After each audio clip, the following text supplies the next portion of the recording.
మనం తలుచుకుంటే ప్రపంచ పటంలో పాక్ ఉండదు. ఇగో ఇది కథ. ప్రపంచం పటంలో పాక్ అనేది ఉండకుండానే పోతుంది. భారతదేశం ఇట్లా తలుచుకుంటే గట్టిగా ఒక్కసారి అనుకుంటే తెల్లార వరకు పాకిస్తాన్ నేలమట్టం అయిపోతుంది. వాళ్ళకి ఆ బుద్ధి లేని కొడుకులకు వాళ్ళకి అర్థమవుతలేదు.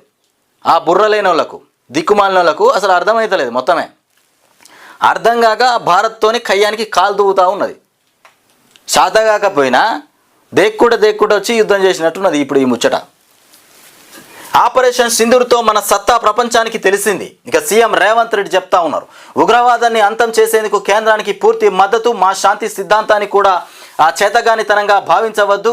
ఇక ఎవరైనా భారత్పై దాడి చేయాలని చూస్తే కూడా వాళ్లకు భూమి మీద నూకలు చెల్లినట్టేనని హెచ్చరిక. ఇక ఆర్మీకి మద్దతుగా హైదరాబాద్లో సంఘీభావ ర్యాలీ. అగో ఎవరైనా భారత్ మీద దాడి చేయాలని చూస్తే నూకలు చెల్లిపోతాయంట ఆ దేశానికి రేవంత్ రెడ్డి చెప్తా ఉన్నాడు. రేవంత్ రెడ్డి ఏదేమైనా కానీ భారతదేశాని కోసం అయితే మంచిగానే పనిచేస్తూ ఉన్నాడు. జెండాలు పట్టుకున్నాడు. ఇక ఇదే చంద్రా నాయన.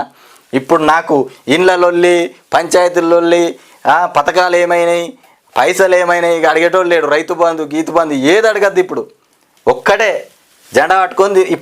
ఇప్పుడు భారతదేశానికి పాకిస్తాన్కు యుద్ధం మంచిగా వచ్చింది అనుకుంటాడు రేవంత్ రెడ్డి.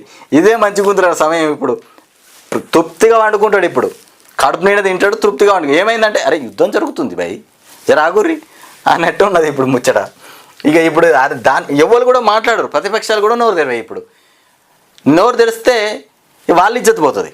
కేసీఆర్ ఇప్పుడు ఏమైంది, ఇండ్లు ఎటు పోయినాయి అంటే కేసీఆర్ ఇజ్జతే పోతుంది.